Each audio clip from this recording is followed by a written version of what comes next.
இந்தியாவோட எதிரிகள் 2 பயலுக. ஒண்ணு பாகிஸ்தான், இன்னொன்னு சீனா. பாகிஸ்தானை பொறுத்தவரையும் அங்க உள்நாட்டு பிரச்சனை, குழப்பம் புதுசா வந்துருச்சுன்னு சொல்ல முடியாது. எப்பயுமே பிரச்சனைகள் தான் இருக்கும். உள்நாடுன்னு ஒண்ணு கிடையவே கிடையாது. அங்க இம்ரான்கான் விவகாரம் பத்தி எரியுது. ஆனா இப்ப நம்ம இம்ரான்கானை பார்க்க போறதில்ல. அதிபர் ஷி ஜின்பிங்னே இம்ரான்கான் நிலைமையில தான் உட்கார்ந்துருக்காராமா. அந்த அளவுக்கு நிலைமை மோசமாச்சா? நம்புற மாதிரி இல்லையே அப்படின்னு கேட்டா சீனாலையும் நிலைமை மோசமா இருக்கும். என்ன ஒண்ணு இங்க குயோ முயோன்னு கத்துவாங்க. அங்க இருக்கிறது 3000 பேரு. அந்த 3000 பேர்ல ஃபில்டர் பண்ணி 300 பேரு. 300 பேர்ல ஃபில்டர் பண்ணி 5 பேரு. இவ்வளவுதானே அந்த சீனா கம்யூனிஸ்ட் பார்ட்டியோட ஸ்ட்ரென்த். இவனுங்க தான் அந்த ஒட்டுமொத்த சீனாவையுமே கட்டி ஆள்றாங்க. நம்ம ஊர்ல லெட்டர் பேடு கட்சியிலே கூட ஆட்கள் இருப்பாங்களே அப்படின்னு என்னை கேட்க கூடாது. அங்க வேற ஃபார்மட். என்ன பண்றது? அவ்வளவு டைட்டா வச்சிருக்கக்கூடிய அதிபர் ஷி ஜின்பிங் வரிசையா அடி விழுகுது. கொல்லனால அடி விழுகுது. என்னைக்கு நம்ம எல்லைகள்ல வந்து லடாக் பகுதிகள்ல சேட்டையை கொடுத்தாங்களோ அன்னைக்கு புடிச்சிச்சு கெட்ட நேரம். அதுல இருந்து அடி விழுந்துகிட்டே தான் இருக்கு. இல்ல இல்ல நீ நம்ம எதிர்த்தனால சொல்ற அப்படின்னு நம்ம ஆட்கள் சில பேர் திட்டக்கூடும். சீனாவோட அருமை பெருமையெல்லாம் லடாக்கு முன்னாடி எப்படி இருக்கும்? தினமும் 2 நியூஸ் ஆச்சும் பார்க்க முடியும். உண்மை பொய்ங்கிறத தாண்டி நம்மளையே வந்து கேள்வி கேட்பாங்க. அவன் பாரு அங்க போயிட்டான், நம்ம எங்க இருக்கோம் அப்படிம்பாங்க. அதான் ஜம்முன்னு கார்ல வந்து இறங்கி தானே ராஜா இதை சொல்ற, அதுக்கு மேல என்ன குறைச்சல் அப்படின்னு திருப்பி கேட்டாலும் அவனுக்கு மண்டையில புரிய போறது இல்ல. விட்டுருவோம். அப்படி வரிசையா அடி வாங்குற அதிபர் ஷி ஜின்பிங் இப்ப பர்டிகுலரா எங்க அடி வாங்கிட்டு இருக்காரு அப்படிங்கிறதா அந்த சீனா கம்யூனிஸ்ட் பார்ட்டி. காரணம் இன்னைக்கு சூழ்நிலையில அமெரிக்கா எந்த நிமிடத்துலயும் ஃப்ரீ ஆயிரும். அவன் எப்பயுமே ஃப்ரீ தானடா அப்படின்னு கேட்கக்கூடாது. உக்ரைன் யுத்தத்துல இருந்து வெளில வந்ததுக்கு அப்புறம் தடாலடியா தைவானை நோக்கி தான் போவாங்க. இப்பவே தைவான் விவகாரம் கொஞ்சம் பூதாகரமா வெடிக்குது. சம்பந்தமே இல்லாம ஜப்பான் சீனா விவகாரமும் கொஞ்சம் பூதாகரமா வெடிக்குது. அதாவது 2 பேருக்கு எப்பயுமே வாய்க்கா தகராறு இருக்கு. இருந்தாலும் சமீப நாட்கள்ல இந்த 2 பயலுக உலகத்துல என்ன நடக்குதுன்னு எங்களுக்கு தேவையில்ல, தெரியாது பாத்துக்க அப்படின்னு சீன விவகாரத்தை நோக்கி மட்டுமே ஃபோக்கஸ் பண்றார்கள். யாரு? ஜப்பானும் சரி, தைவானும் சரி. ஆனா மத்த நாடுகள் அங்கிட்டு எட்டி கூட பாக்குறது இல்ல. அப்ப என்ன அர்த்தம்? அமெரிக்கா முழு மூச்சுல அங்க ட்ரிகரை செட் பண்ணிக்கிட்டு இருக்காங்க. எப்ப வெடிக்க வைக்கணும்னு நினைப்பாங்களோ வெடிக்க வச்சிருவாங்க. சீனா அழிய போறான். அதே மாதிரி இந்தியாவோட ட்ரேட் வார்ல அனுசரிச்சு பயணிக்க பல காரணங்கள் இருக்கு. அதுல ஒரு காரணம் சீனாவை நோக்கி அமெரிக்கா போகும்போது இந்திய தயவு தேவை. அமெரிக்காவுக்கு எப்பயுமே எவனை கூட மோத போனாலும் மத்த நாடுகளோட தயவு தேவை. தனியா போச்சல வீரனா அப்படின்னு கேட்டா நான் வீரனே இல்லப்பா அப்படின்றான். ஆனா ஆட்கள் மட்டும் வேணும். நான் பெரிய அண்ணன் அவ்வளவுதான். என்னைக்காச்சும் மாவீரர்கள் அமெரிக்கர்கள்னு சொல்லி கேள்விப்பட்டிருக்கியா? நாங்க வியாபாரிகள் தானே சொல்லியிருக்கோம் அப்படின்னு சொல்லி நமக்கே காமெடி பேசுவாங்க. அதனால இப்படி ஒரு கூட்டணி ட்ரிகர்களும் வலுவா உருவாகிக்கிட்டு இருக்க நேரத்துல அதிபர் ஷி ஜின்பிங் ஹாங்காங்ல ஏற்பட்ட பிரச்சனை தீ விபத்து எங்க ஒரு பெரிய பிரச்சனையா வெடிச்சு கிளம்பிருமோ அப்படின்னு பயப்படுறாங்க. இதுக்கு மேல ஹாங்காங்ல பிரச்சனை எல்லாம் வந்திருக்கு. வருஷ கணக்குல போராடி இருக்கார்கள். ஆனா அந்த போராட்டத்தை எல்லாம் கட்டுக்குள்ள கொண்டு வந்துட்டாங்க. ஏன் அப்படின்னா ஒரே ஒரு விஷயம்தான். ஹாங்காங் விவகாரத்துல வெளிநாடுகள் தலையிடல. குறிப்பா அமெரிக்கா அதை ஒண்ணும் பெருசா எடுத்துக்கல. அப்ப அங்க என்ன மனித உரிமை மீறினாலும் சரி, மீறாட்டியும் சரி, ஒரு பிரச்சனையும் கிடையாது. ஆனா இப்ப நிலைமை அப்படி இருக்கா அப்படின்னு கேட்டா இல்ல. அதனால இந்த ஹாங்காங் தீ விபத்து எதர்ச்சியா நடந்துருச்சு.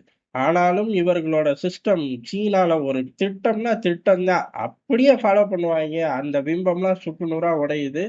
அந்த சிஸ்டம் போகுது போகலைங்கிறத தாண்டி உயிரிழப்பு அப்படிங்கிறது பெரிய ஒரு இழப்பு. ரொம்ப கோரமான ஒரு விபத்து. ஆனா அது சம்பந்தப்பட்ட சில கோரிக்கைகள் அந்த மக்கள் மத்தியில வருது. விசாரணை வேணும். ப்ராப்பரான விசாரணை வேணும். சும்மா ஒரு 10 பேரை கைது பண்றோம், தூக்கிட்டு போறோங்கிறத தாண்டி இந்த விபத்து நடந்திருக்கு. எப்படி இதை தடுக்கலாம் அப்படிங்கிற ஒரு கிளியரான அவுட்புட் வேணும் அப்படின்னு சொல்லி மக்கள்கள் கேட்கிறார்கள். அதே சமயம் பாதிக்கப்பட்டவர்கள் நிறைய பேர் இறந்துட்டார்கள். மீதி உள்ளவர்களுக்கு வேற ஒரு குடியமற்றம் தேவை அப்படின்னு அரசு செலவுலயே இதுக்கப்புறம் என்னமெல்லாம் பண்ணி இந்த மாதிரி விபத்து வராம இருக்கணும்னு பேசிக்கான கோரிக்கைகள் தான். ஆனா இத கேட்டதுக்கே ஹாங்காங்ல ஒரு 3 பேரை தூக்கிட்டு போயிட்டாங்க. எங்க சீனாவுக்குள்ளேயே தூக்கிட்டு போயிட்டாங்கங்கிறாங்க. இல்ல இல்ல ஹாங்காங்லயே டீடைன் பண்ணியிருக்கார்கள்ங்கிறாங்க. எது எப்படியோ இந்த விபத்து அரசாங்கம் என்ன செய்யுது அப்படின்னு அதிபர் ஷி ஜின்பிங்கை பார்த்து கேட்டா உடனே தூக்கிட்டு போயிடுறாங்க. அரசாங்கம் செய்யும். தீப்பிடிச்சு எரியும்போது எப்படி வந்து அணைச்சோமோ, அதே மாரி எல்லா விஷயத்தையும் சரி பண்ணுவோம். நீயா நம்பிக்க. அப்படியே உனக்கு கேட்கணும்னு தோணாலும், நீயே மனசுக்குள்ள கேட்டுக்க. வெளியில வந்து கேட்கக்கூடாது அப்படிங்கிற ரேஞ்சுல இறங்கி சம்பவம் பண்றார்கள். ஏன் இந்த அளவுக்கு கெடுபிடி? ஹாங்காங்ல இதுக்கு மேல போராட்டங்கள்லாம் பத்திக்கிட்டு இருந்துச்சு. அப்பவே இவனுங்க ரோட்ல இறங்கி பெரிய அளவுல டைட் பண்ணி கண்ட்ரோல் எடுத்தாங்க. இது ஒரு விஷயமே இல்ல. பாதிக்கப்பட்டிருக்கார்கள். பாதிக்கப்பட்டவர்களுக்கு சப்போர்ட் பண்றார்கள். ஏன் இவ்வளவு தூரம் முடக்குறார்கள் அப்படின்னா, எங்க இந்த பிரச்சனைய வச்சு ஹாங்காங்ல பெரிய லெவல்ல ட்ரிகர் ஆகி போராட்டம் வெடிச்சிரும்னு அதிபர் ஷி ஜின்பிங் பயம் ஒரு பக்கம். இன்னொரு பக்கம் மெயின்லேண்ட் சீனால ஒரு பெரிய பிரச்சனை ஓடிக்கிட்டு இருக்கு. எப்படி ரியல் எஸ்டேட் கம்பெனி எல்லாம் கொஞ்ச நாளைக்கு முன்னாடி திவாலா ஆச்சோ, அதே போல மீண்டும் திவாலா ஆகுறதுக்கு ரெடியா லைன்ல நிக்கிறாங்க. எது ரியல் எஸ்டேட் கம்பெனிகள். அவர்களுக்கு கடன் தள்ளுபடி அரசாங்கங்கள் கொடுத்தே ஆகணும். இல்ல திவால்னு கையை தூக்கிடுவாங்க. பெரிய ப்ராஜெக்ட். முன்னாடி ஏற்பட்ட கம்பெனிகளுக்கும் பெரிய ப்ராஜெக்ட், நிறைய மக்கள்கள் அதுல இருந்தார்கள் எவர்கிராண்டை பொறுத்தவரையும். ஆனா இப்ப உள்ள கம்பெனி லிஸ்ட் எல்லாம் பார்த்தோம் அப்படின்னா ஒட்டுமொத்த சீனர்களும் ரோட்டுக்கு வந்து நின்றுவாங்க. அந்த அளவுக்கு பெரிய பெரிய கம்பெனிகள். இப்ப அதுக்கான ஒரு போராட்டம் உள்ள ஓடிக்கிட்டு இருக்கு. அது பெருசா பிளாஸ்ட் ஆகுறதுக்கு முன்னாடி ஹாங்காங்கோட விபத்து ஒரு தாக்கத்தை ஏற்படுத்துது. எது ஹாங்காங்குள்ள. அதை அடக்கிற விதம் அப்படிங்கிறது மெயின்லேண்ட் சீனாலேயும் ஒரு தாக்கத்தை ஏற்படுத்தும், ஒரு பயத்தை ஏற்படுத்தணும் அப்படின்னு அதிபர் ஷி ஜின்பிங்கோட நேரடி உத்தரவுன்னு சொல்லப்படுது. உனக்கு எப்படி தெரிஞ்சுன்னு கேட்கக்கூடாது. சீனா என்னதான் பொத்தி பொத்தி வச்சாலும் அமெரிக்க ஏஜென்சிகள் உருவிடுவார்கள். இல்லையே அவன் பொய் தானே சொல்லுவேன் அப்படின்னா அவன் சொல்ற பொய்ய விட்டுற வேண்டியதுதான். எது ரியாலிட்டிக்கு பக்கத்துல இருக்கோ அதை தூக்கிக்க வேண்டியதுதான். நம்ம டெல்லியோட காதுகளும் அங்கதானே இருக்கு. நிறைய காதுகளை அங்க போட்டு வச்சிருக்கோம். அதுல ஒண்ணு ரெண்டுல சல்லுன்னு உருவிட மாட்டோம். அந்த ஒண்ணு ரெண்டு பேர் சொல்ல விரும்பாத அதிகாரி கசிய விட மாட்டாரு டெல்லி வட்டாரத்துல.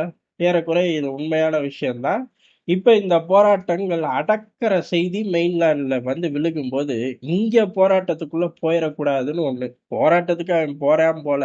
கம்பெனிகளை காப்பாத்தியே ஆகணுங்கிற கட்டாயம். கடனை தள்ளுபடி பண்ணணும். இதுக்கு நடுவுல தான் அடுத்த பிரச்சனை வருது. இந்த டிஃபென்ஸ் சார்ந்து ஏகப்பட்ட கைதுகள். 2ஆம் கட்ட தளபதி, 3ஆம் கட்ட தளபதி, அதே ஷி ஜின்பிங்கோட ரைட் ஹேண்டு, லெஃப்ட் ஹேண்டு அப்படின்னு எல்லாரையும் தூக்கிக்கிட்டே இருப்பாரு. எதுக்குயா தூக்குறீங்க அப்படின்னு கேட்டா, அவன் ஊழல் பண்ணிட்டான் அப்படின்னு நீயா நினைச்சுக்கன்றுவாங்க. பதில் கிடையாது. எல்லா பேரும் ஊழல் இல்ல அதிபர் ஷி ஜின்பிங்கே சேலஞ்ச் பண்ற ரேஞ்சில் இருக்காருன்னு அவரா ஃபீல் பண்ணிட்டாருங்க அப்படின்னு சொல்லிடுவோம். உண்மையும் கூட. ஆனா ரெண்டுல அக்யூரேட்டா என்ன நடந்துச்சுன்னு தெரியாது. ஆனா இப்ப பெரிய அளவு ஊழல் பிரச்சனையும் அங்க ஜாஸ்தியா தான் ஓடிக்கிட்டு இருக்கு. அதிபர் ஷி ஜின்பிங்க சேலஞ்ச் பண்ற பிரச்சனையும் ஜாஸ்தியா தான் ஓடிக்கிட்டு இருக்கு. இதுல இவர்களுக்குள்ள போட்டி, பொறாமை அப்படிங்கறதுல பெரிய அளவுல டிஃபென்ஸ் ப்ராஜெக்ட் பக்கம் ஃபோக்கஸே பண்றது இல்ல. ஏன் அப்படின்னா ஃபோக்கஸ் பண்ணாலும் பெரிய அளவு வியாபாரம் சூடு பிடிக்க மாட்டேது. ஏலே போன வருஷம் உன்கிட்ட வாங்கிட்டு போனேன் அது பொம்மை மாதிரி எங்க ஊர்ல நிக்குதுடா அப்படின்னு சொல்லி சண்டைக்கு வராங்க. அடுத்த கட்டமா புது கொட்டேஷன் கேட்க போறதுக்கு யாருக்குமே மனசு இல்ல. அவனே ராக்கெட்ல தண்ணியை ஊத்தி வச்சுக்கிட்டு இருக்கான். அவன்கிட்ட போய் வாங்கி நம்ம என்ன பண்றது? நம்ம என்ன வீட்டுக்கு அழகு பொருட்களா வாங்க போறோம்? ஏதோ சோஃபா கம்மியா கிடக்கு, பொம்மை கம்மியா கிடக்கு, இறக்கு தொலை அப்படிங்கிறக்கு. டிஃபரன்ஸ் எவனாச்சும் அடிக்க வரும்போது, தாக்க வரும்போது திருப்பி அடிக்க, திருப்பி தாக்க வாங்குறது ரிஸ்க் எடுக்க முடியாதுன்னு எல்லாரோட எண்ண ஓட்டம். இதுக்கெல்லாம் காரணம் என்ன அப்படின்னா 2. ஒண்ணு பெர்ஃபார்மன்ஸ்ல டூப்ளிகேட்டா செஞ்சு வித்தா எவ்வளவு நாளைக்கு தான் தாக்கு பிடிக்க முடியும்? இன்னொன்னு நீ தண்ணி ஊத்தி வச்சது தானே அப்படின்னு சொல்லி அதிபர் ஷி ஜின்பிங் பெரிய அளவுல ஆட்களை களை எடுக்கிறாரு. அந்த வேகமும் சீனாவுக்குள்ள கணிசமா கூடுது. இப்படி எல்லாம் கூடும்போது ரெவென்யூ அப்படிங்கிறது படு மோசமா ஆயிப்போச்சு. டிஃபென்ஸ் செக்டார்லயும் போச்சு.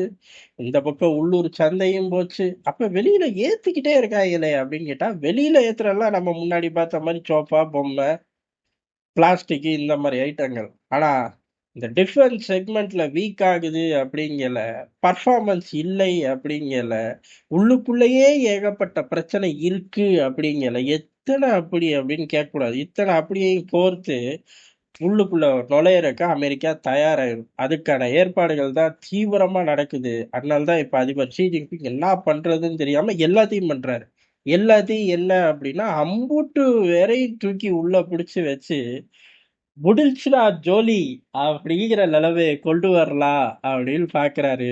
ஒளிஞ்சான் துரோகின்னு அவர் சொல்ற வாய்ப்பு அவருக்கு வரவே போறது இல்லைங்கிறதா யதார்த்தமான உண்மை.